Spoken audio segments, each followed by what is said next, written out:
Justin Trudeau's assurances that his government is in control are coming to an end. Trudeau narrowly survived a string of no-confidence votes, and his ally Jagmeet Singh's NDP has signalled support for a no-confidence motion. Also, the Liberal MP Chandra Arya has publicly urged Trudeau to step down. The economy is stagnant. Elections are due later this year. Here's Tripti Tripaঠি's report. For weeks, Justin Trudeau has been assuring Canadians that his government is in control. But the tide has turned. Reports of Trudeau's expected resignation have sparked chaos within the Liberal Party. Facing a caucus revolt and dismal public opinion polls, Trudeau's leadership appears on the brink as Pierre Poilievre's Conservatives surge in popularity. Political tensions are nothing new for Canada. In December, the country faced a dramatic cabinet reshuffle following the abrupt departure of the finance minister. Trudeau has been under mounting pressure ever since, with critics questioning his ability to lead during the turbulent period. There has been a lot of criticism that he is unduly reliant on the advice, or he heeds the advice of his political advisors far more than he heeds the advice of his caucus. Like the MPs, when MPs go to Ottawa, they expect to have some say, and then they find out that they don't really have some say because so much of the advice is being given by his advisors. Trudeau's popularity has plummeted in recent months, narrowly surviving a string of no-confidence votes. The pressure escalated when his ally, Jagmeet Singh's NDP, signalled support for a no-confidence motion.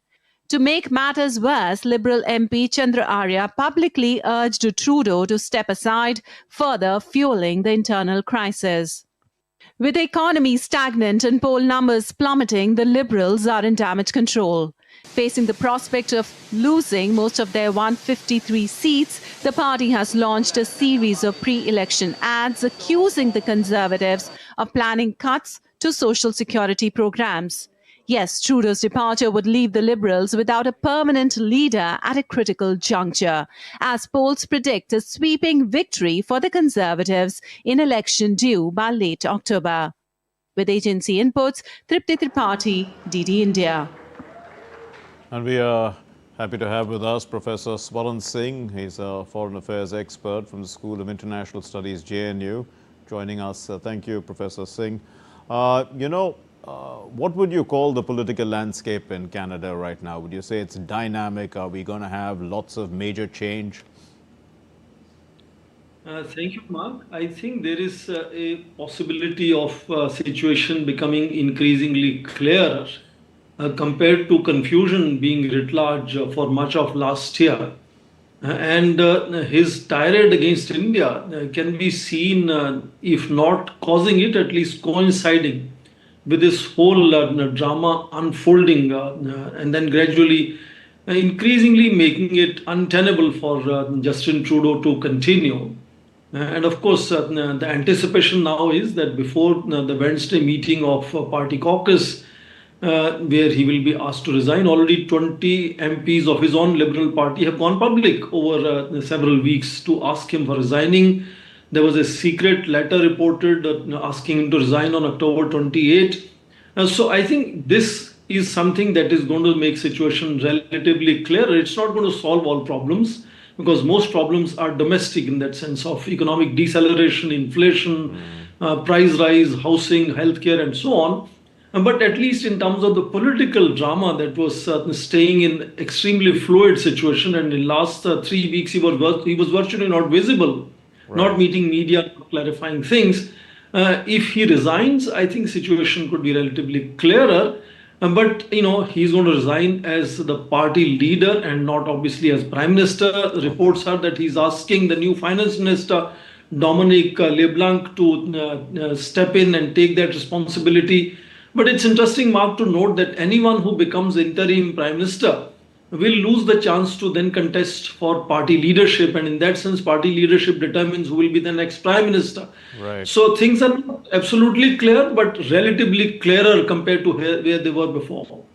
Right. So that's with regard to the Liberal Party. But, with regard to the Conservatives, how much influence does Pierre Poilievre have Has any spillover from the Republican victory in the US, helped him? There is definitely no doubt, Mark. That is the main concern right now, that in case Justin Trudeau continues to be Prime Minister without, holding the leadership of the party, his bargaining power with President Donald Trump is absolutely limited in that sense. Same is true if Dominic LeBlanc takes over as interim Prime Minister. His again bargaining with Donald Trump will be really very weak. So in that sense, earlier the elections are held is something that is going to strengthen Canadian position to negotiate with the United States.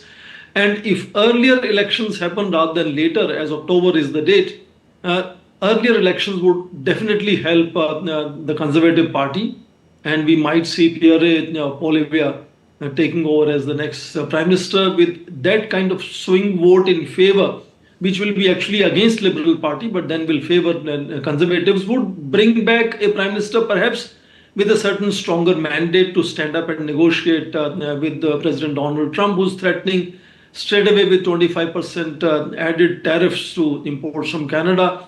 Border provinces are particularly very concerned. MPs from there are very concerned about it.